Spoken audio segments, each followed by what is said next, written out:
إن الحمد لله نحمده ونستعينه ونستغفره ونعوذ بالله من شرور أنفسنا ومن سيئات أعمالنا. من يهده الله فلا مضل له ومن يضلل فلا هادي له، وأشهد أن لا إله إلا الله وحده لا شريك له، وأشهد أن محمدا عبده ورسوله.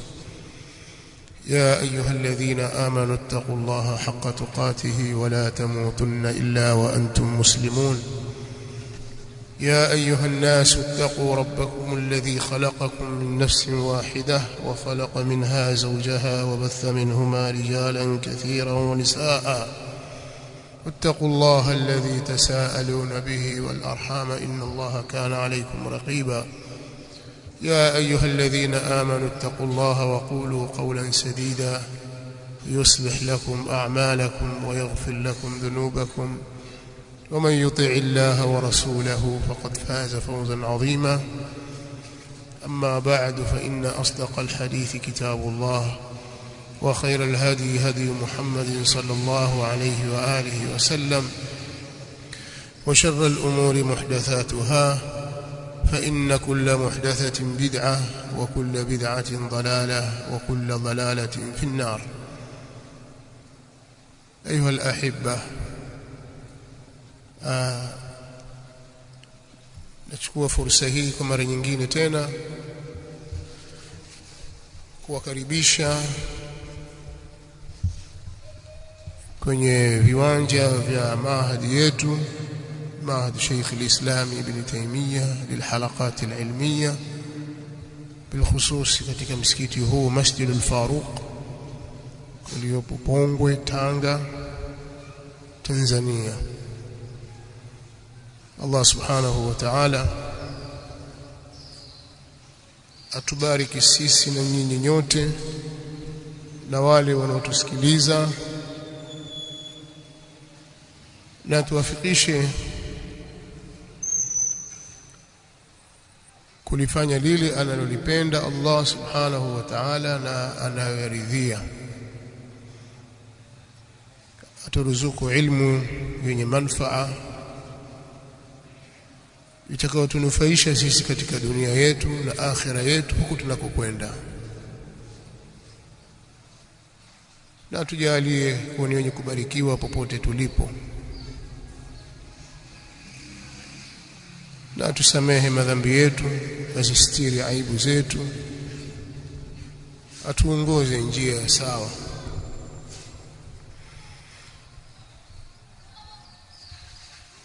Unwani ya muhadhara wetu ni kama mlivyotangaziwa, inasomeka haqiqatu almanhaj as-salafi.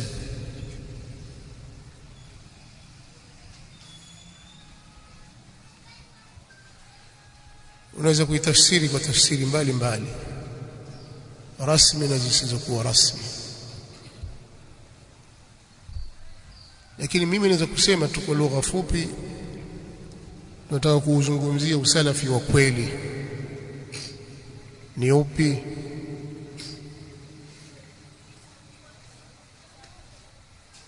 na usalafi wenyewe ni nini, na salafia maana yake nini.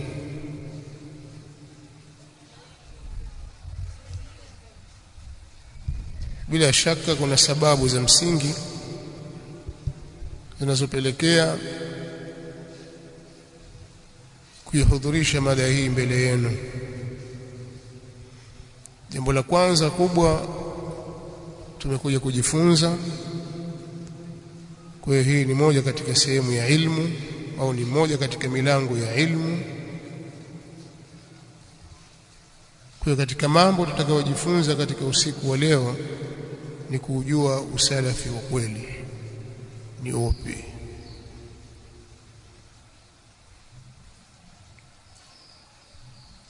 Lakini jambo la pili, kwa kuwa ule usalafi wa kweli ndiyo dini ya haki na ndiyo njia sahihi tuliowekewa na mtume wetu Muhammad sallallahu alayhi wa alihi wasallam, Na wapo walioichagua njia hii kiukweli kabisa, kwa kujifunza na kuifunza na kuilingania na kuitetea kwa hali na mali, na kwa taufiki ya Allah subhanahu wa ta'ala ikawa inaeleweka, ule usalafi wa kweli unaeleweka kwa kuwa ni haki. Usalafi wa kweli unapenya katika nyoyo za watu na watu wanauelekea kwa kuwa ndio dini sahihi,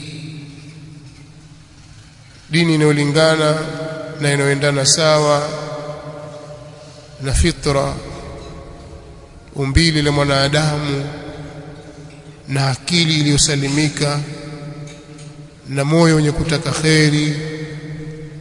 Ikawa ikbali na kuelekewa na kufuatwa da'wa hii na kupokelewa kwake ukawa ni kukubwa sana katika kipindi hiki.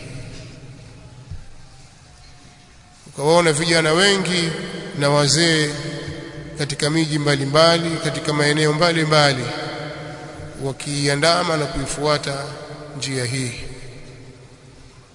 jambo ambalo limekuwa ni tishio kubwa kwa watu wa batili na watu waliozembea katika kuitumikia njia hii, wakajidai na wao wako katika njia hii kwa uongo na uzushi na kudanganya watu. Kwa walipoona watu wanaelekea kwenye kufuata ukweli huu,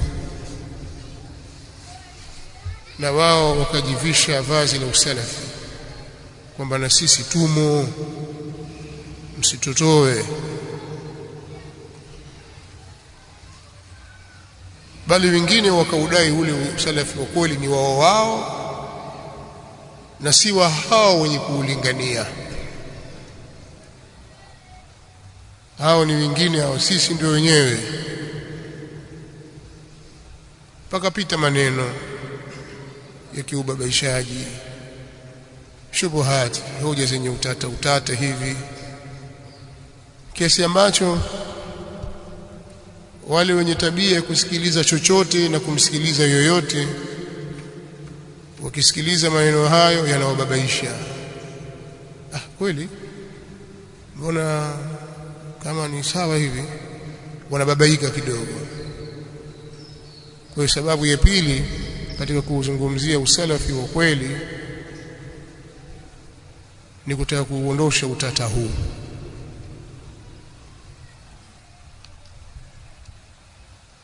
Kwa sababu siku zote mtu anapoijua haki, basi ni rahisi kuiepuka batil. Ukishaujua ukweli, ni rahisi kuungamua uongo.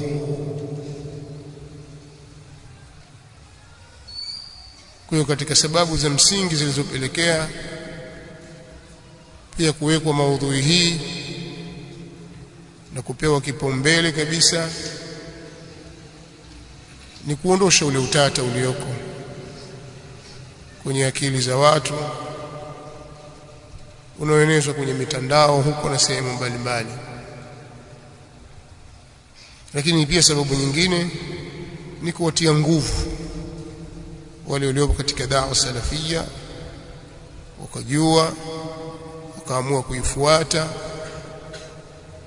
lakini wachanga katika mambo ya ilmu au wachanga katika kupambana na mambo ya utata na shubuhati, kuwakazia na kuwatilia nguvu kwamba mlipokamata mmekamata mahali sahihi, msibabaike kwa hoja na dalili za kisheria. Lakini pia katika maudhui ya leo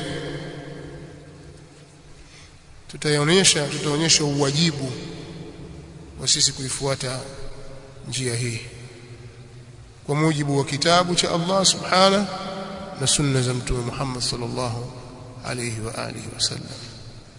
Mtu anaweza kusema kwa nini tusizungumze Uislamu tu ikatosha, kwa sababu sisi tumeletewa Uislamu na mtume wetu sallallahu alaihi wasallam amelingania kwenye Uislamu, mbona sisi tuleta mambo mengine, sijui usalafi, sijui kitu gani?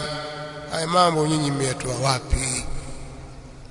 Hayapo kwenye Qur'ani wala katika Sunna. Sijui salafi bwana, kwa nini wajitoe? Kwa lazima mambo haya bwana, wewe Muislamu tu.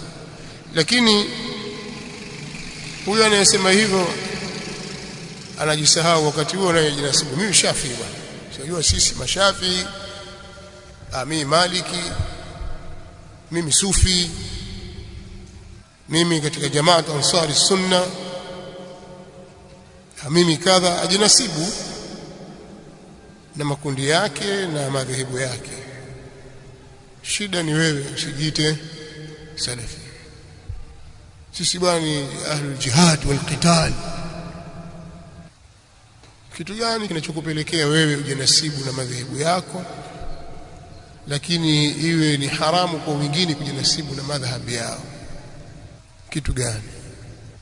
Sasa mtu aweze kumpitikia kwenye akili yake, sote waislamu, lakini nitakuuliza wewe muislamu gani? Kadiani bora, Shia Ithna Sharia, Tablighi, Sufi, Khurafi. Hivi vitu vipo katika waqi wetu na mazingira yetu, huwezi kuvikwepa ukafumba macho kabisa ukasema kwamba hivi havipo, havina haja. Mwelekeo wako wewe ni upi? Sasa uanze kuleta tafsiri, unajua mimi ni yule muislamu wa 1 2, maelezo marefu. Sema maelezo mafupi yatatosheleza. Mimi ni katika ahli sunnah wal jamaa, mimi ni as-salafi, mimi katika ahli al-hadith wal athar mathalan. Alhasil, nataka kusema kwamba maudhui hii ni maudhui muhimu kuifahamu, kuielewa, lakini tukishaifahamu pia tusifanyie ubakhili. Tunapoielewa tuifikishe kwa watu wengine. Naweza kusema kwa lugha fupi, usalafi wa kweli ni ule uliosimama katika misingi ya kufuata Uislamu safi aliyokuja nao Mtume Muhammad sallallahu alaihi wasallam na kupokewa na maswahaba zake watukufu radhiyallahu anhu, na wale waliofuata baada ya maswahaba, wanafunzi wa maswahaba, na wale waliofuata mwenendo wa hao ambao wamekuja baada ya hao wanafunzi wa maswahaba. Vizazi vile vitatu: kizazi kilichoishi na Mtume Muhammad sallallahu alaihi wasallam, ambacho kwa lugha fupi wale wanaitwa maswahaba, na kizazi kilichoishi baada ya Mtume Muhammad sallallahu alaihi wasallam. Hawakumdiriki, lakini waliwadiriki wanafunzi wa Mtume Muhammad sallallahu alaihi wasallam ambao ni maswahaba. Wao waliwadiriki maswahaba, wakaishi nao, wakasoma kwao, wakajifunza dini, wakaupokea Uislamu kutoka kwao. Hiki ni kizazi cha pili. Alafu kuna kizazi cha tatu, hakikumdiriki yoyote katika wanafunzi wa Mtume sallallahu alaihi wasallam, hakumdiriki maswahaba, hawakuwa kukutana na maswahaba, lakini wamekutana na wanafunzi wa maswahaba, wakasoma kwao, wakachukua ilmu kutoka kwao. Kwa hiyo Muislamu yoyote anayeutabikisha Uislamu kiimani na kiibada na matendo na miamala, kwa da'wa, yani ulinganizi, na maisha yake yote kwa ujumla, yoyote anayeishi katika misingi hiyo, basi huyu atakuwa amefuata Uislamu sahihi.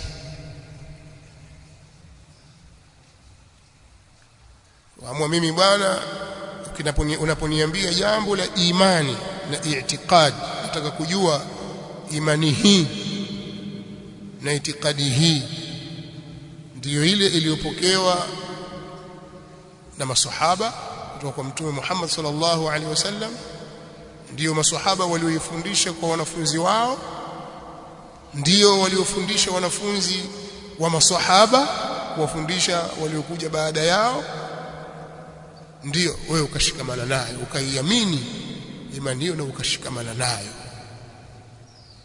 Ulishikamana na da'wa na mlinganizi wa maswahaba wa Mtume sallallahu alaihi wasallam na wanafunzi wao na waliokuja baada yao, basi wewe umeshikamana na Uislamu sahihi. Ibada yako unaabudu, kumwabudu Allah subhanahu wa ta'ala, iko katika utaratibu huo.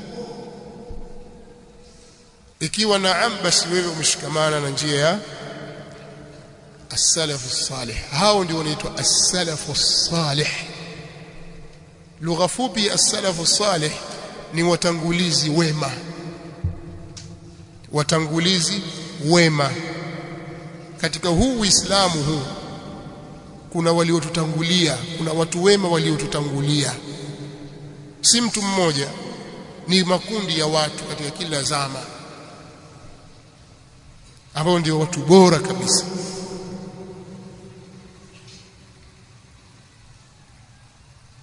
Kwa hiyo Muislamu yoyote katika maisha yake ya leo akiishi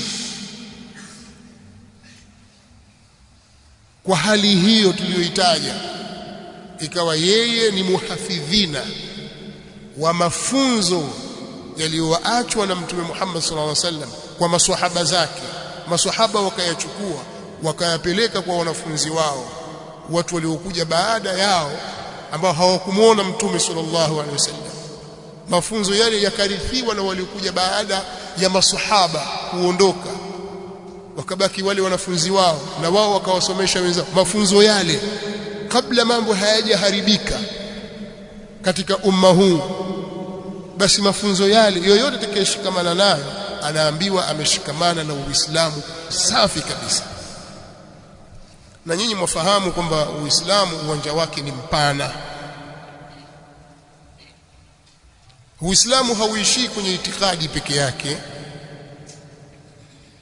wala Uislamu hauishii katika kutekeleza ibada kama kuswali, kutoa zaka au kufunga au kuhiji peke yake. Uislamu ni mfumo mzima wa maisha, unapenya katika kila sehemu katika maisha yetu, na hawa walitutangulia waliishi.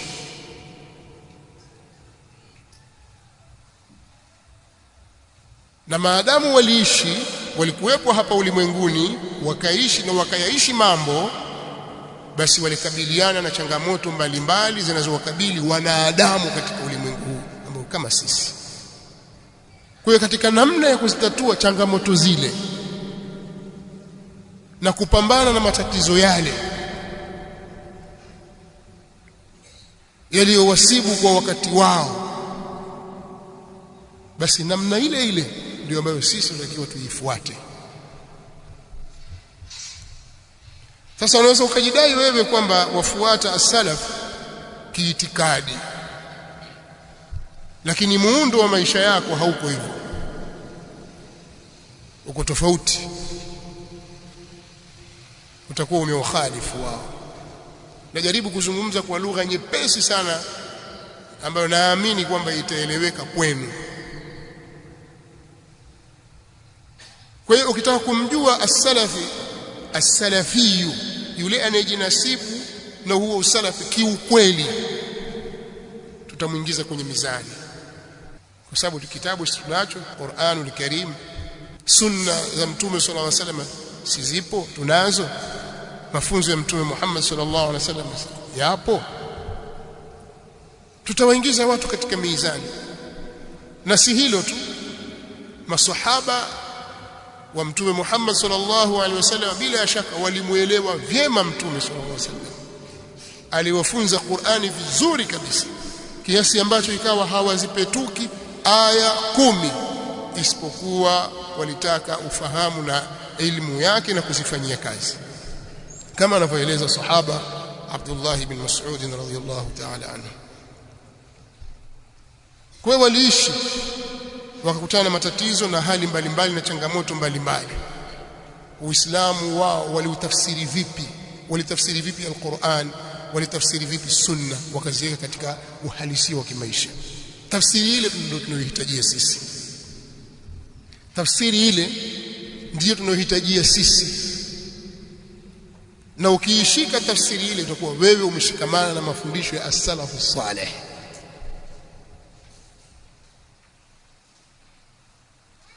Na uzuri wa jambo hili ni kwamba haya yote tunayoeleza ambayo ni misingi muhimu kabisa katika hii dini yetu yamedhibitiwa kimaandishi. Ukitaka Qur'an ipo, imehifadhiwa. Inna nahnu nazzalna dhikra wa inna lahu lahafidhun. Sunna ndio hadith wala haraj. Hadithi za Mtume SAW alaihi na mafunzo yake yamehifadhiwa vizuri kabisa, yakabainishwa. Hata wale waliojaribu kutunga maneno ya uongo ili wayanasibishe na Mtume SAW ili yawe sheria, Allah subhanahu wa ta'ala aliwaweka watu maalum katika umma huu waliozihifadhi na kuzilinda sunna za Mtume Muhammad SAW. Bali hata wale wenye matatizo ya kutunga maneno au wenye matatizo ya kiupokezi, wanapokea habari wakikosea wote wamebainishwa kwenye vitabu maalum. Kwa habari zote ziko wazi. Alhamdulillah, hakuna jambo lolote la Uislamu ambalo Mtume sallallahu alaihi wasallam alikusudia kulifikisha kwa umma huu alafu likawa limepotea, halipo. Limehifadhiwa, lipo. Na hivyo hivyo tafsiri na maelezo ya wanafunzi wa Mtume Muhammad sallallahu alaihi wasallam nayo pia yamelindwa na yamehifadhiwa, yameandikwa kwenye vitabu.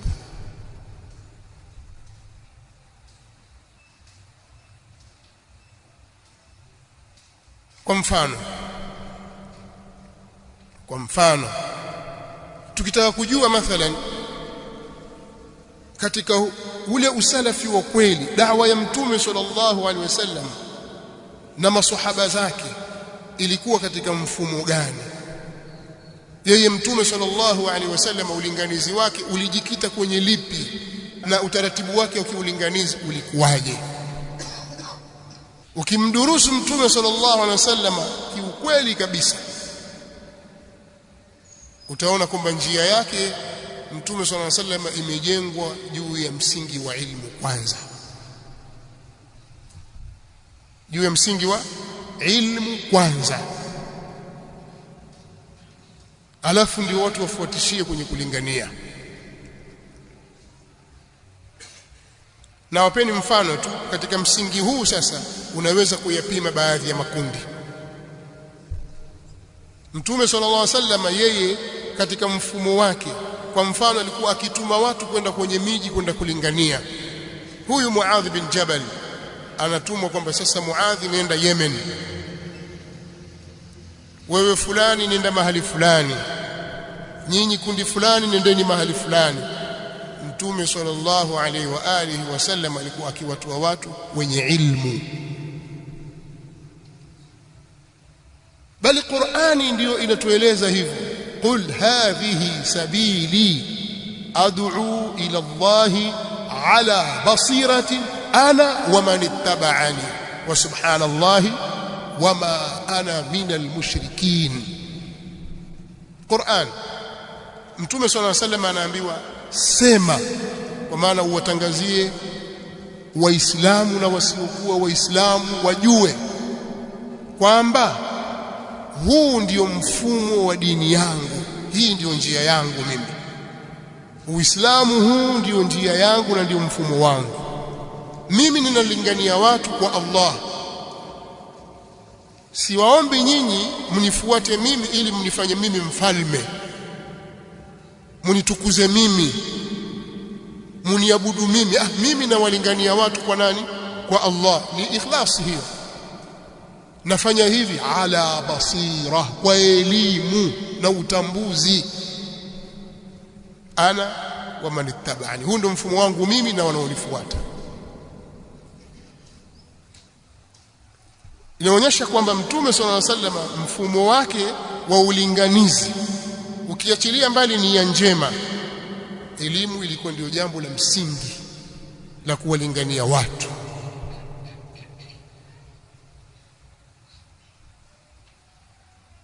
bali yasema ma kana almu'minuna liyanfiru kafatan, haiwezekani, haiwi kwa waumini kutoka wote wakatoka katika miji yao. falaula nafara min kulli firqatin minhum ta'ifa, basi kingetoka kikundi kidogo miongoni mwao katika kila kundi kubwa. Mko watu 200, si watoke japokuwa watu 20? Tutoke twende wapi? Sasa angalia maelekezo ya Qur'an, na ndio mfumo wa Mtume sallallahu alaihi wasallam, na utawajua ni kina nani wamesimama katika mfumo huu katika zama hizi. Allah anasema liyatafaqahu fi din waliyundhiru qaumahum idha raja'u ilayhim la'allahum yahtadun, waende wakajifunze dini kisha ndio wakawaonye jamaa zao watakaporudi kwao. Huu ndio mfumo.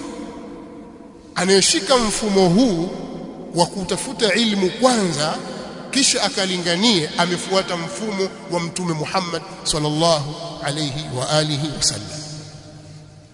Hiyo nia njema yako baki nayo mwenyewe, kwamba wajua sisi tuna ikhlasi, tuna nia njema, tuna hiki, tuna kile, baki na nia yenu njema. Tutazungumza utaratibu wa Mtume Muhammad sallallahu alaihi wasallam katika hii dini. Kwa nini elimu kwanza?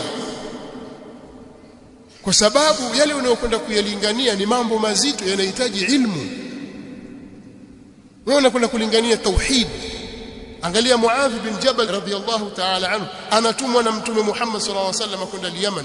Anamwambia innaka taqdumu ala qaumin min ahli alkitab, Muadh, wewe unakwenda kwa watu katika ahli alkitab, faltakun awwala ma tad'uuhum ilayhi shahadatu an la ilaha illa Allah. Jambo la kwanza ambalo wewe unatakiwa walinganie ni shahadatu an la ilaha illa Allah. Kalimatu tauhid lazima uisome, ujue maana yake ni nini, nguzo zake ni ngapi, muktadha wake ni upi, shuruti zake ni zipi, vichanguzi vyake ni vipi. Lazima usome, lazima ukae usome ilmu. Wewe utakwenda kuwalingania watu juu ya Qur'an, utakiwa uwe mwalimu. Alimpeleka Mus'ab bin Umair kwenda Madina kabla hajahamia Madina yeye sallallahu alaihi wasallam, aende akaifunze Qur'an. Sasa kama wewe hukusoma Qur'an utafundisha vipi Qur'an? Wewe unakwenda kwa watu, watakiwa waswali. Watu wakikutii katika shahada waambie wao anna Allah faradha alaihim 5 salawat, waambie Allah amewafaradhishia swala 5, ndio wamesilimu. Au ni waislamu wa zamani lakini hawajui swala 5, uwafundishe swala 5 namna alivyoswali Mtume Muhammad sallallahu alaihi wasallam, ukusoma. Sasa ule ukweli wa manhaji salafi hapa ndipo unapodhihiri. Mfumo wowote ulio kinyume na hivi, waambiwa tutoke twende wapi tukalinganie, mimi sijasoma, utajua huko huko.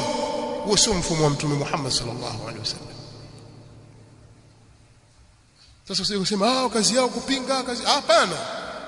Uislamu sahihi aliyokuja nao Mtume sallallahu alaihi wasallam watuelekeza kwenye utaratibu huu. Unawezekana ukawa umesoma lakini umefika katika mujtama, watakiwa usomeshe umma ule. Je, waanza kwenye lipi? Njia ya Mtume Muhammad sallallahu alaihi wa alihi wasallam, yeye alikuwa akianza kwenye tauhid. Hadithi ya Muadh ni ushahidi. Jambo la kwanza ni tauhid,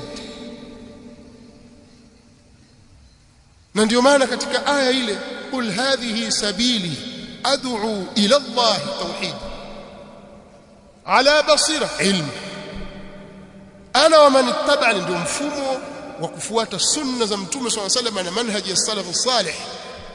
Wama ana min almushrikin, hii ni tauhid, kwa sababu ni albara'atu min ashirk. Lazima uijue tauhidi na uifundishe tauhidi.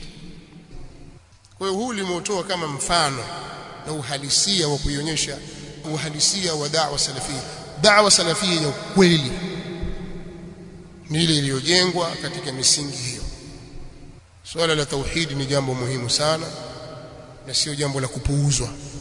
Na da'wa yoyote iliyojenga katika kuipuuza tauhidi au ilmu na mingineyo katika misingi ya da'wa hii ni da'wa zilizo kinyume, hata kama watu wake watajisingizia kwamba wao katika salafia. Sasa nimeeleza kwa ufupi kuhusu usalafi wa kweli. Usalafi wa kweli ni ule uliojengwa katika misingi ya kitabu cha Allah subhanahu wa ta'ala na sunna za Mtume sallallahu alaihi wasallam, Uislamu waliokuwa nao masahaba na tabi'in na wale waliowafuatia wao kwa wema. Ayati ziko nyingi na kila mara tunazitaja na haziwezi kubadilika, ndio hizo hizo na ukweli ndio huo huo. Tutazisoma na kuzikariri mara zote. Allah subhanahu wa ta'ala katika miongoni mwa aya anazotuhimiza kufuata njia ya hao wema waliotangulia. Maana sikutaka kueleza salafi kilugha maana yake nini, si istilahi maana as-salaf ni wale wema waliotutangulia. Sawa? Na manhaji ya salaf ni ule mfumo wa kufuata Uislamu safi aliokuja nao Mtume sallallahu alaihi wasallam, ukapokewa na masahaba, kisha waliokuja baada yao, kisha waliokuja baada yao. Ukishikamana na njia hiyo, basi salama, uwe salama kiitikadi na imani, kiibada na matendo, kimiamala, da'wa na mengineyo. Kwa hiyo ina maana inatakiwa wewe ujifunze, ujue njia ya hawa wema ilikuwaje. Kwa hiyo akijitokeza mtu akajinasibu na njia hiyo, wewe ushajua kwamba huyu ni muongo, amekhalifu katika hili. Huyu ni muongo, si mkweli. Kwa nini? Kwa sababu kuna msingi fulani katika misingi muhimu ameikhalifu. Kwa mfano, labda niwapigie mfano mwingine. Msingi wa Muislamu dhidi ya mtu mpotoshaji, muamala wake na yule anayepotosha katika dini, mathalan mzushi anazua katika dini ya Allah subhanahu wa ta'ala, kumzulia Mtume sallallahu alaihi wasallam mambo ambayo hakuyafundisha Mtume sallallahu alaihi wasallam. Ni mzushi, amenasibishwa kwa uzushi katika mambo mbalimbali, yani kwa maana kwamba analeta vitu ambavyo si katika mafunzo ya Mtume sallallahu alaihi wasallam. Sisi waislamu tujinasibu na Uislamu wa kweli, tunatakiwa tuwe na muamala gani na mtu huyo? Kwenye hili ndipo wanapoteleza na kuanguka watu wengi, wanakhalifu njia ya masahaba. Wewe isome, mimi nitakurejesha tu haraka haraka, kama nyinyi ni wasomaji wa kufuatilia mambo ya dini yenu, hebu isomeni hadithi ya kwanza kabisa, hadithi ya mwanzo kabisa kwenye kitabu cha Imam Muslim. Na walillahi alhamdu, siku hizi vitabu ukitaka vya Kiingereza utavipata, vya Kiswahili utavipata, lakini isomeni hadithi ya mwanzo kabisa maarufu, hadithi ya Jibril. Pale Jibril alipokuja kwa Mtume swalla Allahu alayhi wasallam kwa sura ya mtu mgeni asiyejulikana, akamuuliza kuhusu maratibu za dini, akamuuliza kuhusu Uislamu na imani na ihsan. Sasa ile hadithi katika Sahih Muslim imetajwa na kile kisa chake. Msomeni sahaba Abdullah ibn Umar msimamo wake, ambao ndio msimamo uliofunzwa na Mtume Muhammad sallallahu alaihi wa alihi wasallam dhidi ya wazushi. Vitabu vingine viko mbali zaidi, vingine viko mbali ya upeo wenu, lakini mkiwasoma masahaba kina Abdullah ibn Mas'ud radhiyallahu ta'ala anhu, namna walivyokuwa wakitaamali na wazushi waliozua katika dini hii, iwe ni katika mambo ya kiitikadi au katika mambo ya ibada.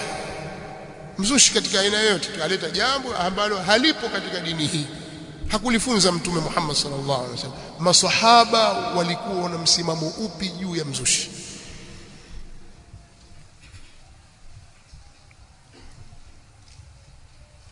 Kwa ufupi ni kwamba maswahaba walikuwa ni wakali dhidi ya wazushi, na walikuwa wakiwahama na kuwakimbia wazushi na wakiwatahadharisha watu. Na hiyo ndio njia ya Mtume Muhammad sallallahu alaihi wa alihi wasallam. Wanaostahili kupewa udhuru watapewa udhuru kwa sababu ya ujinga, kwa sababu ya ta'wili na mingineyo, lakini uzushi lazima utahadharishwe, na wale wanaokusudia makusudi kuwapotosha watu wakitahadharishwa, na wale wanaotetea wazushi wakitahadharishwa pia na wao. Hii ndio njia ya Mtume Muhammad sallallahu alaihi wasallam na njia ya maswahaba zake. Sidhani kwa maswahaba walijitungia wenyewe utaratibu.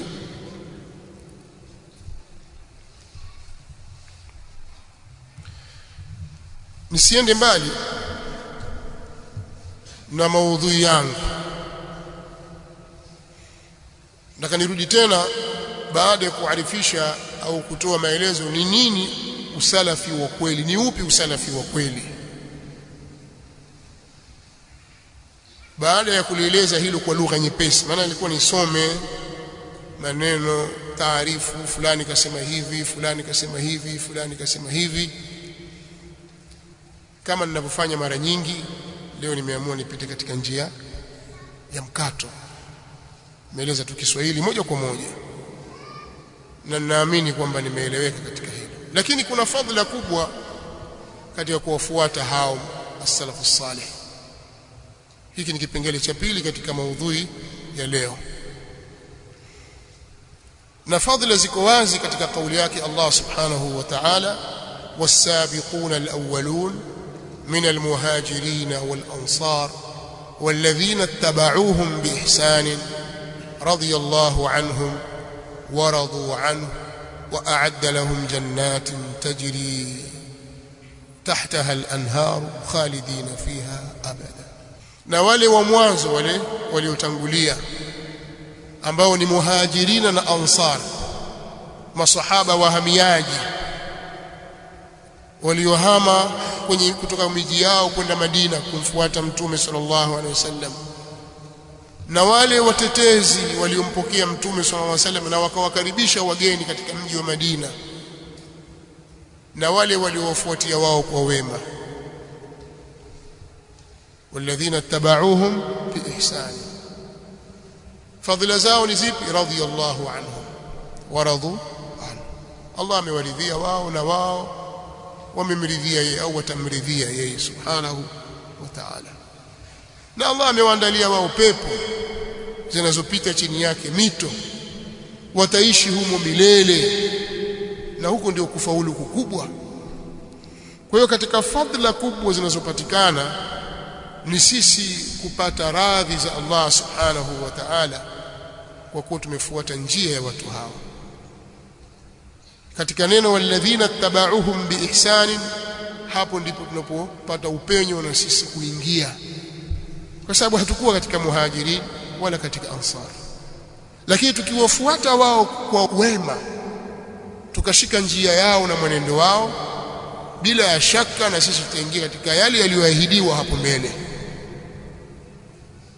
Na hiyo haijalishi kwamba nyinyi mmekuja baada ya karne ngapi, baada ya miaka mingapi, haijalishi. Maadamu mmeamua kufuata mwenendo wa wale, basi fadhila mtazipata zilizoahidiwa hapo mbele. Kwa hiyo hii ni fadhila kubwa na sio fadhila ndogo. Kufuata mwenendo wa watu hawa ni sababu ya kupata radhi za Allah subhanahu, ni sababu ya kuingia katika aljanna, bali ndiyo salama ya watu kusalimika na matatizo yote katika dini yetu hapa duniani na kesho akhera. Mtume sallallahu alaihi wa alihi wasallam katika maneno yake yaliyopokewa kutoka kwake sallallahu alaihi wa alihi wasallam, alipokuwa akiwaelezea waislamu na kuwahusia, akawaambia waman ya'ish minkum fasayara ikhtilafan kathira, yoyote atakayeishi miongoni mwenu atakuja kuziona tofauti nyingi. Fa alaykum bisunnati wa sunnati al-khulafa'i ar-rashidin al-mahdiyyin, lazimianeni na mwenendo wangu na mwenendo wa makhalifa wangu waongofu wenye kuongozwa, shikamaneni nao huo. Hiyo ndio dawa ya mifarakano. Yani haitatosha wewe kusema mbele za watu, ndugu waislamu tuacheni farqa, tuwe kitu kimoja. Hii haisaidii. Sababu zinazopelekea kutufarakanisha ni zipi? Kama ikiwa sababu ni kuyaacha mafunzo ya Qur'ani na Sunna na mwenendo uliotangulia kwa wema, farqa haitaacha kuweko na itatutesa mpaka turudi katika njia. Tukirudi katika njia, Allah subhanahu wa ta'ala ili mifarakano ataiondosha.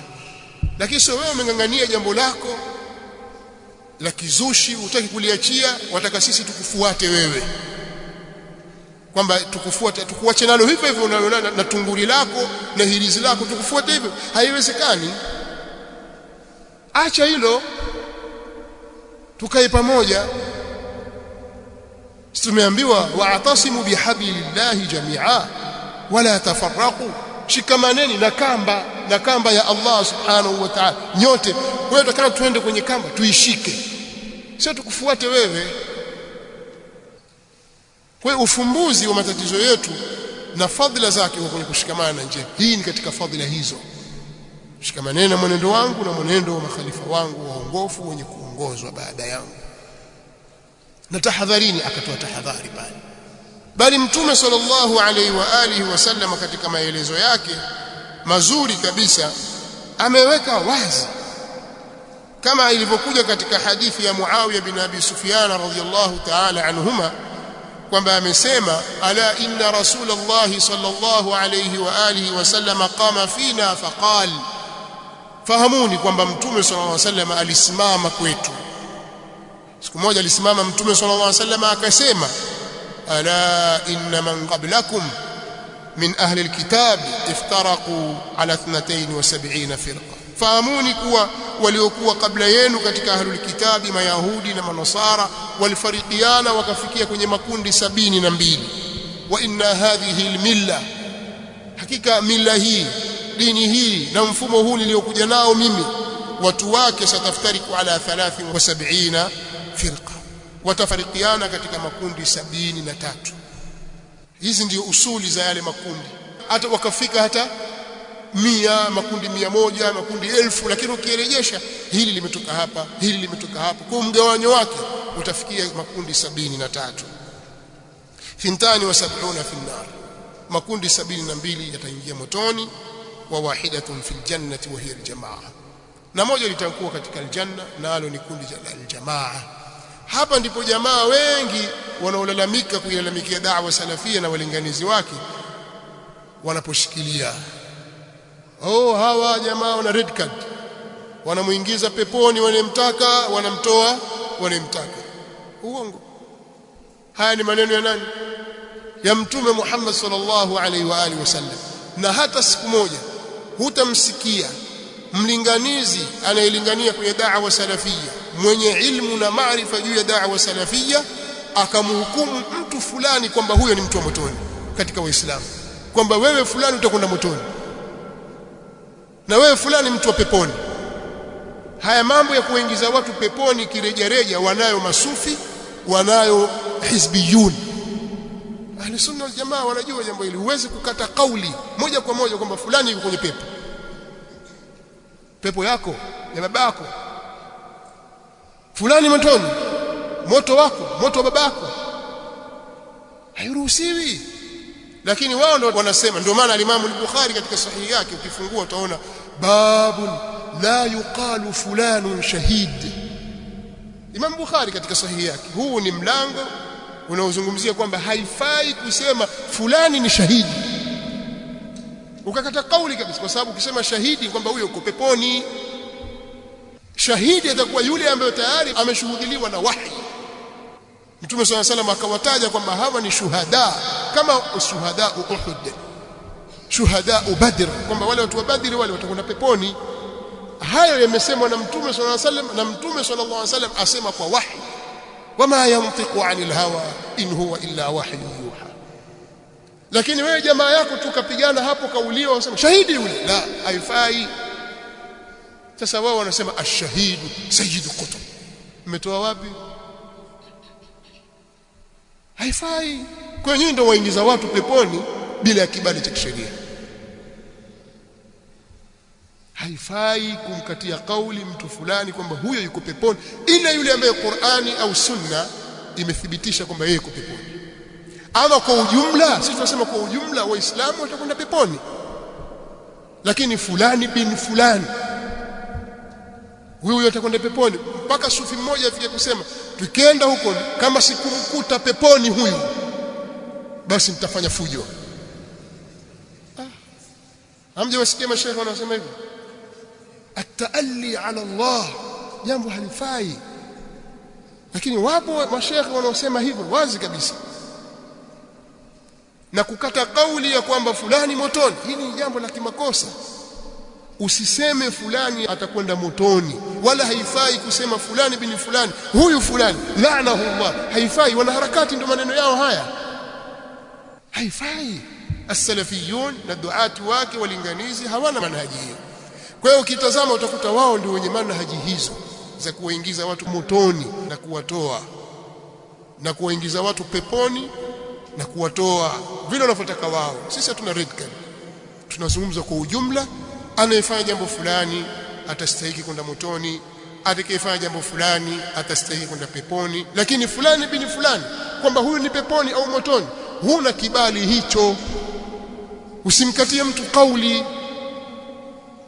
Tutaweza kulani matendo na ujumla, Allah amlani mwenye kula riba, Allah amlani kadha, lakini sasa ndio huyu hapa huruhusi kusema kwamba huyu Allah amlani, maluuni wewe. Haifai. Umeelewa? Muislamu zako huyu hapa kwamba wewe kafiri wewe, haifai.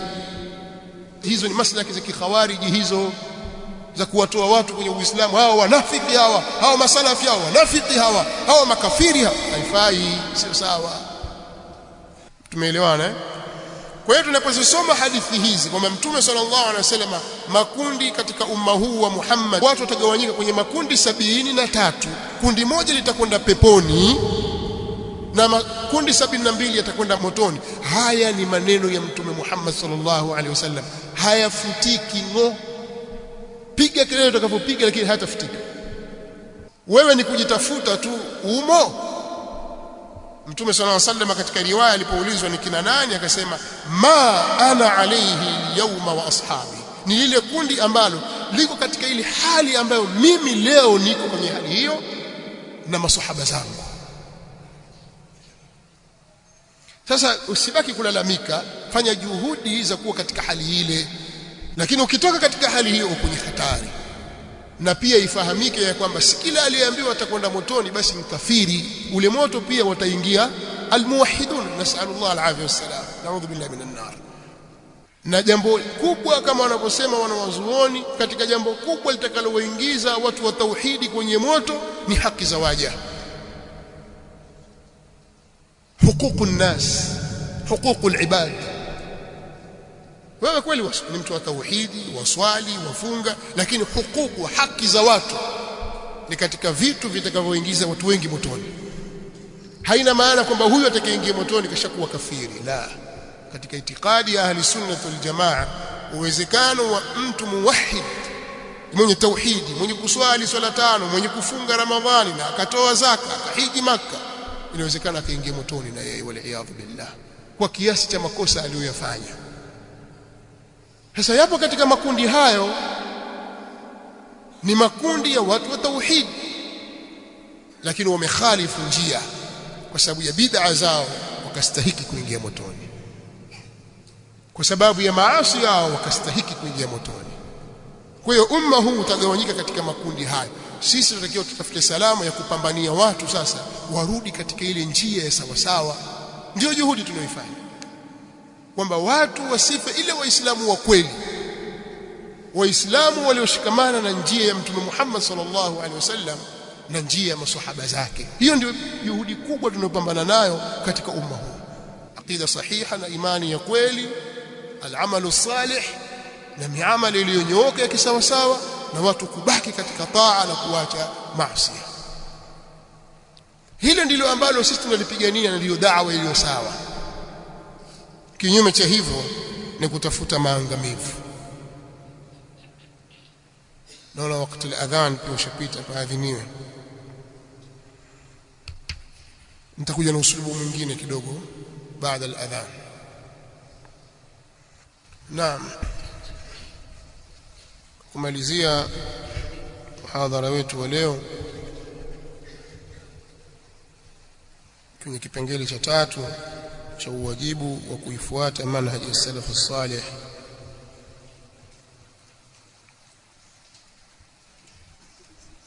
Nitasema kwa ufupi kwanza kwamba ni wajibu juu yetu kuifuata njia hii, na njia hii haina mbadala, kwa hiyo hakuna khiari.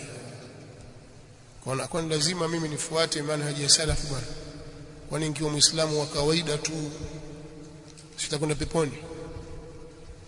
Swali litakuja, hiyo kawaida unayokusudia wewe ni ipi? Kwamba muislamu wa kawaida tu, muislamu wa kawaida ni yupi? Kaa utafakari vizuri neno hili kwamba muislamu wa kawaida. Kwani lazima mimi nifuate salafi bwana? Kwani ikiwa muislamu wa kawaida tu, kwa sababu salafi sio muislamu wa kawaida, sio? Sasa kaa utafakari maneno yako, uyapime, uyaweke kwenye mizani, alafu uangalie uzito unachokisema kiko katika sheria. Wewe Uislamu wa kawaida unaokusudia wewe ni upi?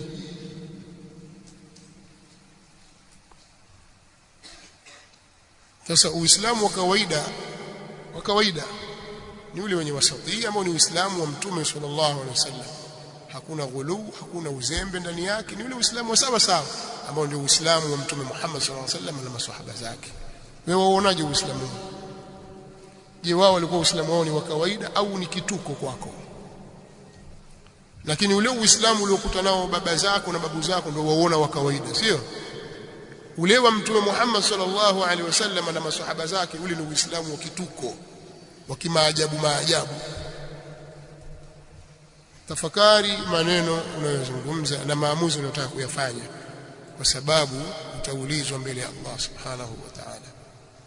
Lakini lugha ya ufupi kabisa, hakuna mbadala wa manhaji hii, mfumo huu. Hakuna njia mbadala wala hakuna khiari kwako ya kuchagua kwamba ima nichague huku au huku. Ni lazima kufuata njia aliyoiweka Mtume Muhammad sallallahu alaihi wa alihi wasallam. Na ndio maana ilipokuja kwenye Al-Qur'an, kwenye sura Al-An'am, Allah subhanahu wa ta'ala katika maelezo mengi kisha akasema, akiambiwa Mtume sallallahu alaihi wasallam atuambie, wa anna hadha sirati mustaqiman fattabi'uhu. Kwanza kipengele hiki waambia watu kwamba hii ndiyo njia yangu iliyonyooka, ifuateni. Hiyo ni sehemu ya kwanza. Wala tattabi'u subula fatafarraqa bikum an sabili dhalikum wasaakum bih la'allakum tattaqun. Mtume sallallahu alaihi wasallam anaambiwa maneno haya, na ndiyo anayotusemea, na yapo ndani ya Qur'an. Na wala msizifuate njia nyingine. Kuna njia nyingi, msizifuate hizo. Zitawafarikisheni nyinyi, zitawagaweni nyinyi, na matokeo yake mtaiacha njia yake. Hivyo ndivyo mnavyoamrishwa. Wasia kwa maana ya amri, hiyo ni amri. Dhalikum wasaakum bih, hivyo ndivyo mnavyoamriwa, hivyo mnavyohusiwa kwamba mfanye. Hakuna kukata shauri, ni kufuata. Kwa ni wajibu. Sasa ili kulifafanua zaidi suala hili, Mtume sallallahu alaihi wasallam alipokaa na maswahaba zake akachora mstari mpana mrefu, khattan tawila, akachora mstari. Alipouchora mstari ule akawaambia, hadha sabili, huu mstari mnaoona hapa ndio njia yangu. Njia yangu iko hivi, imenyooka kama rula au zaidi. hii ndiyo njia yangu. Kisha akachora pembezoni ya mstari ule, akachora mistari mingine midogo midogo. Hii njia kubwa, alafu njia pana, kisha akachora mistari midogo midogo pembeni, kuliani na kushotoni. Pale ilipokuja wala tattabi'u subula, Mtume صلى الله عليه وسلم akasema hadhihi subul, hizi ndio zile njia ndogo ndogo zilizotajwa. Wa ala kulli sabilin minha shaytan, katika kila kipengele, kile kichochoro kimoja, kila njia moja, juu yake kuna shetani. Kwa njia ya kuifuata ni njia aliyotuchorea Mtume Muhammad sallallahu alayhi wa alihi wasallam, na ni wajibu juu yetu kuifuata, sio khiari. Anayeona kwamba ni khiari bado hajaelewa dini ya Mtume Muhammad sallallahu alayhi wa alihi wasallam. Ndugu zangu, almanhaj as-salafi, mfumo na njia ya kisalafi, si madai kwamba kila mmoja anaweza kujidai mimi salafi. Sio kujidai na kujinasibu na kujibandika jina tu. Tunatakiwa tuwe wa kweli katika kuichukua njia hii na kuifanya ndio maisha yetu, kiimani na itikadi, kadhalika kimatendo na amali, bali hata kiulinganizi. Na hii ndio njia ya haki, na nyingine yoyote itakuwa ni batili. Tusitake kuchagua baadhi tukayaacha mingine. Ni Uislamu kamili. Na ninaposema maneno haya, mtu asije akafikiria kwamba ukishakuwa wewe ni mfuasi wa madhhabi ya salafi basi tayari ushakuwa maasum min adh-dhunub, kwamba wewe sasa umeshakingwa na makosa, hukosei tena. Sio maana yake, sio maana hiyo, kwamba mtu sasa ataka kutaharize wewe kwa sababu ya kosa fulani ulifanya. Sio maana yake, lakini tuzungumza kwa ile maana ya ujumla. Ukisoma maisha ya Mtume صلى الله عليه وسلم na maswahaba zake utaona kwamba si maana yake. Ukisoma maisha ya salafu salih utaona kwamba sio maana yake. Na hakuna mtu ametolewa katika sunna kwa sababu ya kosa fulani alilolifanya, bali ni kwa mfumo fulani aliofuata, ima katika mambo ya imani na itikadi au katika mambo ya ibada. Tayari kashafanya ni mfumo wake, sio kosa fulani alilolifanya mtu fulani. Sasa utofautishe baina ya hili kuwa ni kosa la mtu fulani kalifanya, kakosea mahali fulani, na kuwa huo ndio mfumo wake yeye na watu wake. Mfumo wao uko hivyo, mfumo wao katika kuamiliana na watu wa bid'a uko hivyo, mfumo wao katika kuamiliana na watawala wao uko hivyo.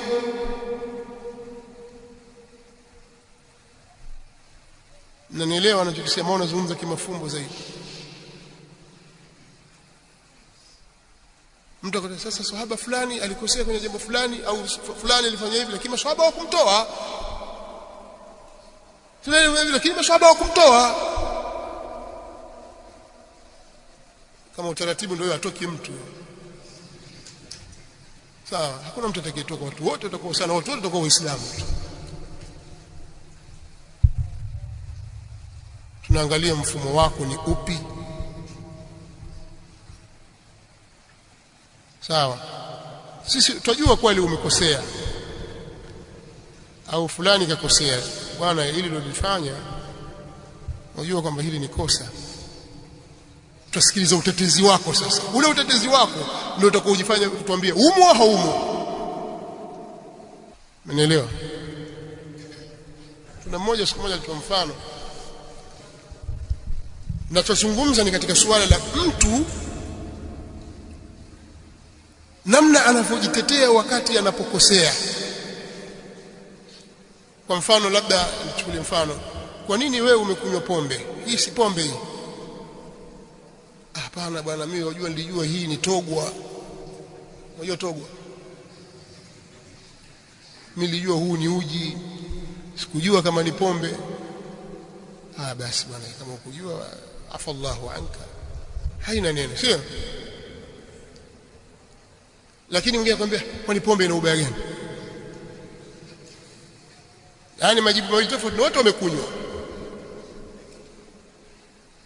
Kuna ndugu yetu mmoja alikuwa atu mfano asema mtu mathalan kuna bwana mmoja alimgusa mwenzake hivi ni makalio yake. Alafu alipomgusa, wewe wana vipi bwana? Samahani bwana, nilijua mke wangu.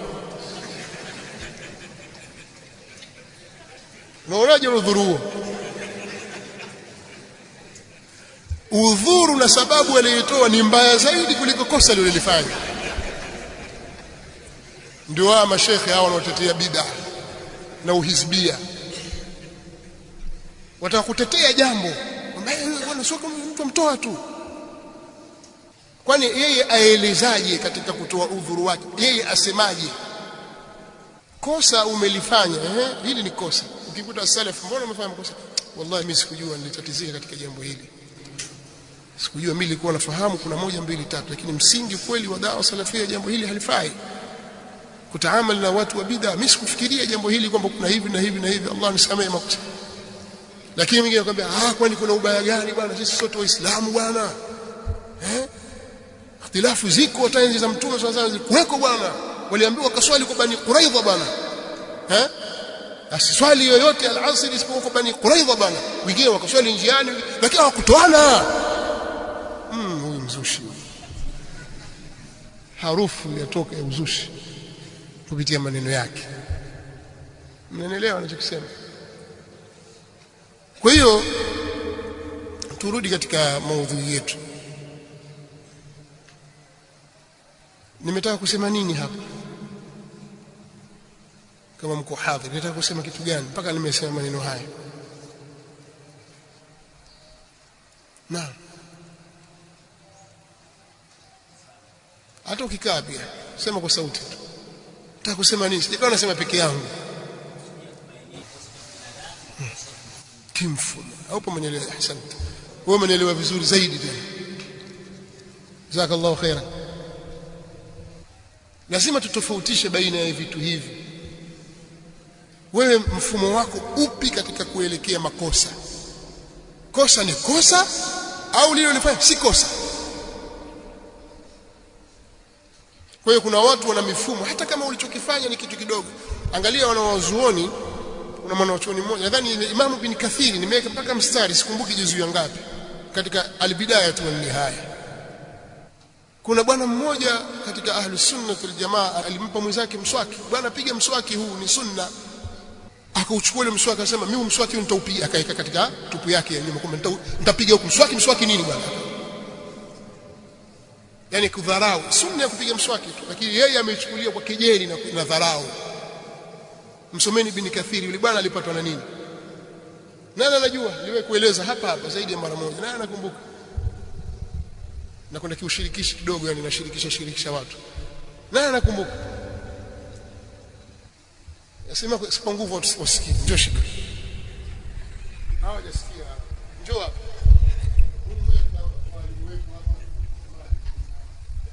Alifanyaje yule bwana? Alipata ujauzito na akajifungua.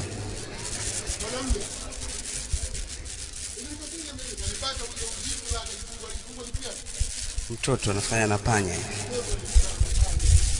Kazaji Jurudhan ni panya buku. Mwambie panya buku hii. Kazi ya kufungua mashimo huko vioni na wapi. Kwa yule akadharau hii mimi nitafanya hivi. Allah akajalia akapata mimba. Akazaa na huko amezaa panya. Alafu baada ya siku 3 akafa. Kwa sababu ya kukhalifu na kuikejeli sunna ya Mtume sallallahu alaihi wasallam. Kwa hiyo jambo dogo unaweza kuliona hili ni dogo, lakini tukusikiliza wewe wasemaje? Wewe wachukulia hii sunna ndefu kama fagio. Wakufuru kutoka kwenye Uislamu. Sio kwamba wewe wao kwamba bwana sasa umekuwa bid'a, sasa ushakufuru. Kwa sababu gani? Umeifanya istihzai sunna ya Mtume Muhammad sallallahu alaihi wa alihi wasallam. Sasa ikiwa wewe ndio mfumo wako huo katika kuamiliana bid'a na kuyatolea ufafanuzi matukio ni kinyume na njia ya as-salafu salih, wajitoa mwenyewe kwenye njia yako. Kwa ni lazima sisi tubaki katika njia, tuifuate njia ya salafu salih, ni wajibu juu yetu. Lau kama si kuchunga muda na kufuata miongozo iliyowekwa, basi ningeendelea zaidi ya hapa. Maudhui hii ni maudhui pana, maudhui kubwa. Nimeamua kupita njia hii kwa sababu hii maudhui, ili mtu azungumze kwa wasaa wake vizuri kabisa, kwa mtiririko wake, itakiwa anze baada ya asr. Lakini ratiba zilivyo, mtasikiliza darasa nyingine huko siku nyingine katika mihadhara yetu mingine. Tunatakiwa tuzungumze kitu kwa ufupi kabisa, na ufupi wenyewe ndio huu. Wa ila kuna mambo mengi. Kwa nini sasa sisi tumejitokeza na kuilingania da'wa hii? Kama kuna watu wanasema kwamba sisi tulikuwepo tangu zamani tukilingania salafia, sawa, lakini tunataka kuiona ile salafia ya kweli. Ndio hiyo hakika ya manhaji ya salafu, ndio hiyo au ni madai tu? Mifumo yenu nyinyi na watawala wenu, mifumo yenu nyinyi na maduati wanaolingania kwenye sunna na nje ya sunna, ahlul bid'ah wal ahwa, mifumo yenu na jamaa za takfiri, nyinyi mna msimamo gani kuhusu makhawarij na jamaa za takfiri? Misimamo yenu ni ipi? Kauli zenu ni zipi? Mwasemaje kuhusu mambo ya maandamano na migomo?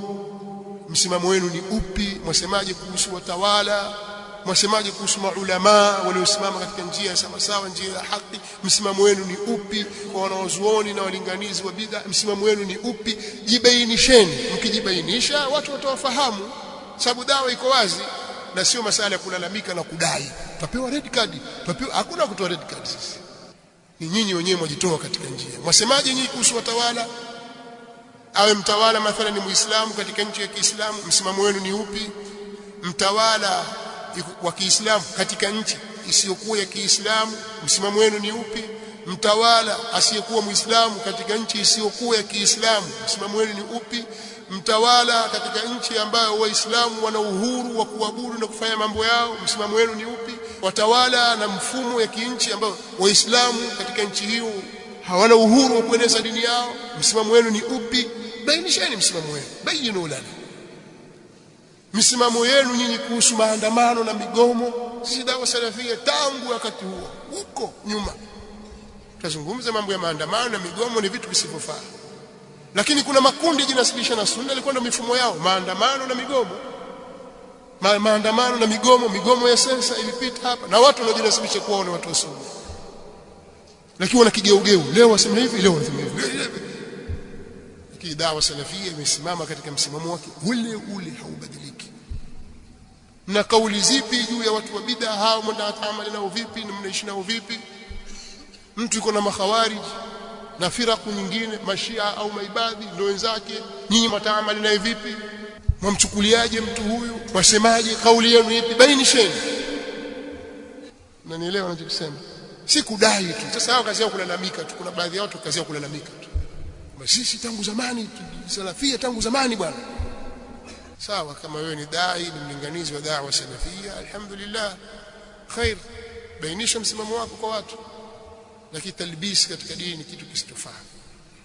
Kwa ufupi namalizia maudhui yangu kwa kusema hivi. Nimezungumza mambo matatu. Katika mazungumzo yote haya nimezungumza nukta tatu. Nimejaribu kuelezea as-salafi ni kina nani. Hiyo chukua nukta hizo. As-salafi ni kina nani? Masalaf, as-salafiyun, na kuna as-salaf wenye kujinasibisha na as-salaf, alafu kuna hao salafu wenyewe. Sasa as-salafu ni maswahaba na wanafunzi wa maswahaba ambao wanaitwa tabi'in, na wanafunzi wa maswahaba atba'u tabi'in, na wale watu walioishi ndani ya zile karne tatu bora, hao wanaitwa as-salafu salih. Sisi tunaojinasibu na wale ni as-salafiyun, ni wafuasi wa wale salaf, na hakuna vibaya kujinasilisha na hilo. Hii ni nukta ya kwanza. Nukta ya pili ni fadhila za watu kushikamana na njia hii. Katika fadhila kubwa ni kupata ahadi ambayo Allah subhanahu wa ta'ala ameahidi kuwapa wale waliotutangulia. Ni radhi, kupata radhi za Allah subhanahu wa ta'ala. Kama sisi tutawafuata wale, tutapata radhi za Allah subhanahu wa ta'ala, lakini pia itakuwa ni sababu ya kuingia katika aljanna. Nasallallahu ta'ala alfirdaus al'ala. Kwa hizi katika fadhila, na aya zilizokuja na hadithi zilizokuja kutaja fadhila ni nyingi, nikataja kidogo tu.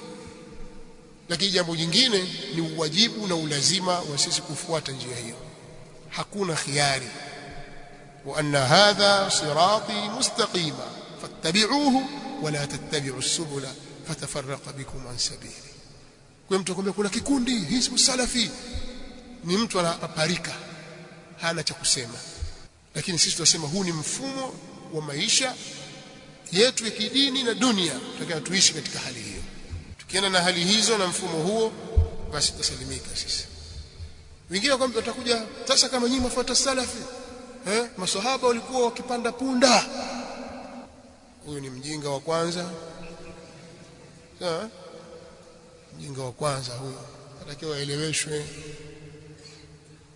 Mnaelewa sijui? Hajajua dini huyu, muhurumieni, atakiwa aeleweshwe.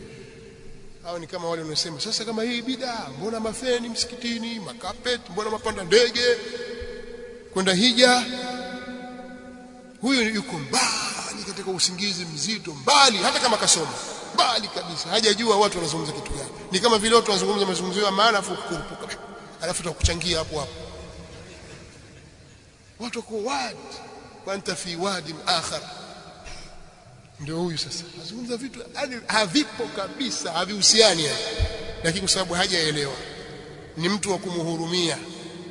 Hata ukimwona amevaa kilemba kikubwa sana, kilemba si vazi tu, siweza kwenda Uturuki na ukanunua kilemba la Uturuki lile kubwa hivi, kama umevaa watermelon hapa kichwani, umevaa kama umevaa nini, umevaa tikiti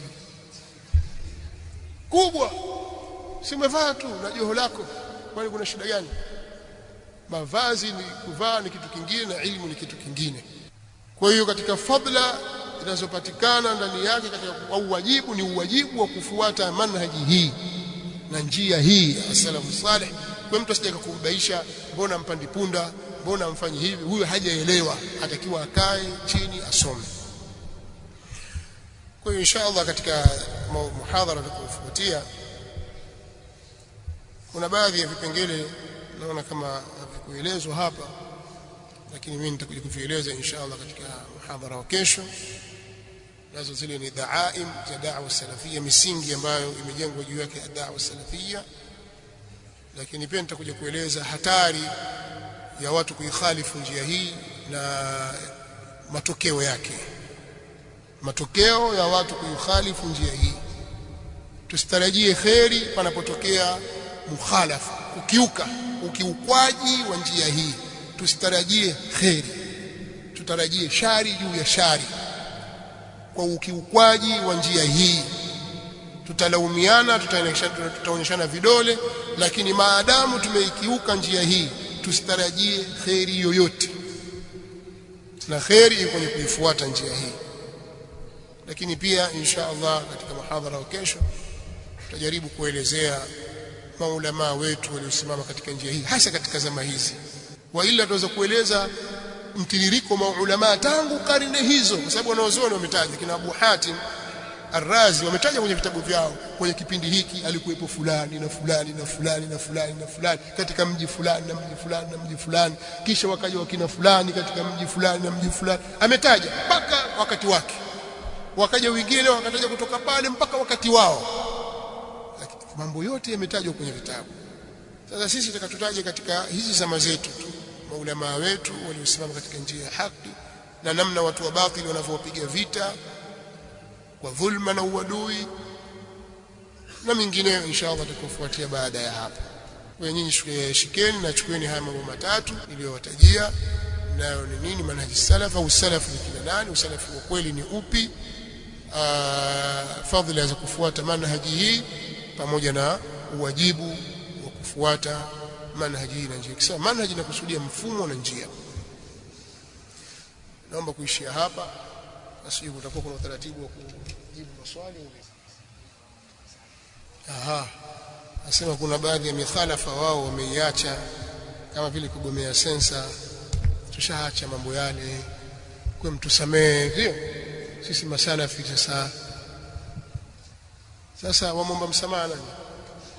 Wanamuomba msamaha nani? Kwani sisi ni kama kule madhabahuni kwamba ukishafanya makosa ukaungame kwa fulani na fulani? Sisi wakati wa ile sensa tulisimama kwenye mimbar na majukwaa mbalimbali tukiwatahadharisha kwamba hiyo maslaki tunayokwenda nayo ya kukhalifiana viongozi wa nchi dhahiri shahir ni njia ya kipotofu, sio njia sawa. Mwaweza kuwafikishia, wafikishieni, lakini kusema kwenye mimbar na kufanya migomo na kadha na hii si jambo la sawa. Tukapigwa vita, magazeti yao yakaandika, wakatoa kwenye maridio, watupiga vita sisi. Hao vibaraka wa Marekani hao, wametumwa na Wayahudi hao, Mossad, walipwa kutoka Marekani.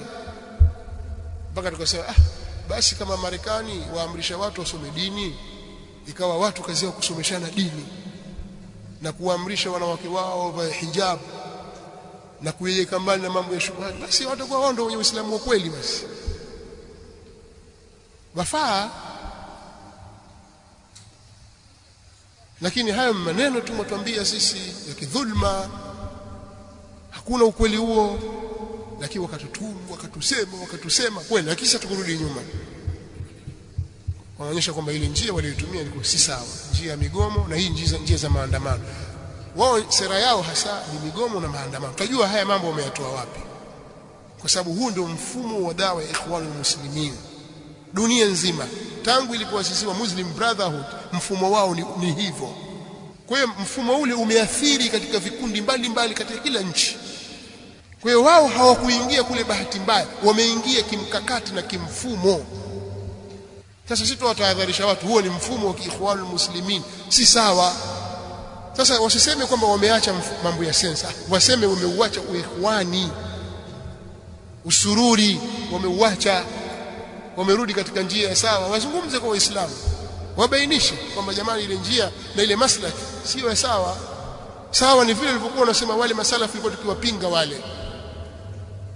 Mmoja kaandika masalafi wasiwagawe ahlus sunna kwenye nchi ya Kalamu. Kuna gazeti fulani hivi sasa, pana nchi ya Kalamu pale, nchi ya Kalamu akaandika pale masalafi wasiwagawe ahlus sunna, kwamba hawa hivi wakutusema sisi. Waliokuta mashekhe ndio hao kwenye migomo na maandamano. Miaka ya 90 katikati hapo kuja 2000 maandamano yalikuwa mengi, nao mashekhe wengine wakishiriki, tukiwaona shiriki mbele kabisa, tena maandamano ya vyama vya siasa na mingine yasiyokuwa hayo, watu wakishiriki. Naambia jamani, sio mfumo huu wa dini yetu. Sasa hivi kweli watakuja kukataza maandamano haya watayakataza huku wenyewe wajisuta, kwa sababu si mfumo wao, si agenda yao kukataza haya mambo ya maandamano. Na hii ndio njia wanaopita as-salafiyun na ndio agenda yao. Wao sio agenda, wao wanadandia tu. Mpaka leo makhurafi wakataza maandamano mahizbiyun wakataza maandamano hapa hii, lakini wasema uongo, si wa kweli, mpaka warudi katika njia sawa, kwa sababu mfumo walionao wao ni mfumo wa hivyo katika kila nchi. Ukisikia kuna Rabiul Arabi, si Kiingereza mwasemaji, mimi nasema Rabiul Arabi, ambayo ilipelekea ile intifadha ya kupindua nchi nyingi za Kiislamu. Nchi nyingi zikapinduliwa, inaitwa Rabiul Arabi, wenyewe wanasema Rabiul Arabi. Ule ni mfumo wa kiikhwani, na ikhwani haijawahi kufanikiwa hata siku moja. Billahi alaykum, hebu angalieni alipoingia muikhwan Umar al-Bashir katika nchi ya Sudan. Nyie mfuatilie mambo. Yule Umar al-Bashir na mwenzake yule Hassan Turabi, wale ni maikhwani aqha, miaka 30 bwana amekaa karibu miaka 29 kufikia 30 hakuleta jambo lolote la maana kwenye nchi yake pamoja na utajiri wake mpaka ameondolewa kwenye madaraka na ameingia kimapinduzi. Jaafar an-Numairi amepinduliwa lakini wao wamesimamia uikhwani tu. Yule Hasan al-Turabi ni murshid wa ikhwani muslimin, mtu mkubwa na ndiye aliandaa ile mapinduzi, akampa kijana wake Hasan Umar al-Bashir weka. Sasa ikawa shida, huyu nani asikilizwe? Maana kiongozi kama vile ulivyokuwa Mashia, kuna rais alafu kuna al-murshid al-aam aitwaje yule Ayatullah al-Khamenei. Sasa nani wakusikilizwa, huyu au huyu? Akapata tabu sana mpaka akaamua kumfunga. Lakini hebu iangalie ile nchi yake ilivyoipeleka kwa miaka 29 kwenda 30. Hakuwa na khairi yoyote katika nchi yake. Jambo letu la maana hajafanya zaidi ya kuigawa nchi vipande, akawagawa watu walioganyia. Mfuatilizi siasa, mna mambo yenu mbali na vyanzo vyenu vya taarifa ni mbali vya ovyo kabisa. Kwa hiyo tafsiri zenu za matukio pia ni tafsiri za ovyo.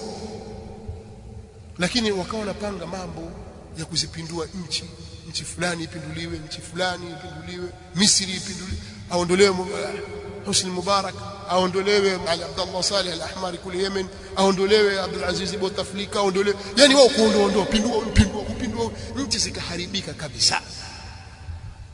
Ndio mifumo yao. Hasa niambieni, katika nchi zote zilizopinduliwa ambazo maikhwani walikuwa na mikono wakisaidiwa na nchi za magharibi nyuma, ni nchi gani ilipata faida kwa mapinduzi hayo? Nchi gani? Libya mpaka leo, tangu 2012. Yemen mpaka leo, na nchi nyingine sami wala haraj. Lakini hizi ndizo harakati za ikhwan muslimin, la khaira fiha, hakuna khairi ndani yake, na waandishi wake ni waongo kwa jina la Uislamu. Kwa hiyo hao jamaa hao watakiwa wajisalimishe katika njia sawa sawa, waachane na ikhwani, warudi katika njia ya haki, njia ya salafu salih. Na maneno yao, vitendo vyao vitaonyesha kwa watu kwamba sio lazima wakaungame kwa mtu fulani. Hakuna mambo ya kuungama kwa mtu fulani. Wewe una vyombo vya habari, una njia zako za kuzungumza da'wa salafia, iweke wazi mfumo wako ni upi, maulama wako unaorejea ni kina nani, msimamo wako wewe kuhusu mambo kama haya ni upi, msimamo wako kuhusu watu wa bid'a na wengine ni upi. Usinganganie kwamba khilafu iko. Watu wote duniani wanaosoma ilmu ya dini na ilmu ya usuli fiqh wajua khilafu iko, lakini khilafu ziko khilafu zenye kuzingatiwa na ambazo hazizingatiwi katika dini ya Allah subhanahu wa ta'ala. Nasallallahu lana wa lakum al-afiyah was-salam. Eti turuhusu maswali bado yaendelee? Sitosha. Mkisema nimuulize maswali mtasema sana. Tosha leo. Inshallah kesho pengine tutapata nafasi ya maswali. Pengine hao tutakuuliza sasa hivi atajibika kesho. Tuwe na subra katika jambo letu. Wallahu ta'ala a'lam. Leo nimeamua kupita njia hii. Sasa sijui imeeleweka vizuri au hapana. نسأل الله لنا ولكم العافية والسلامة. سبحانك اللهم وبحمدك واشهد أن لا إله إلا أنت استغفرك واتوب إليك. سؤال.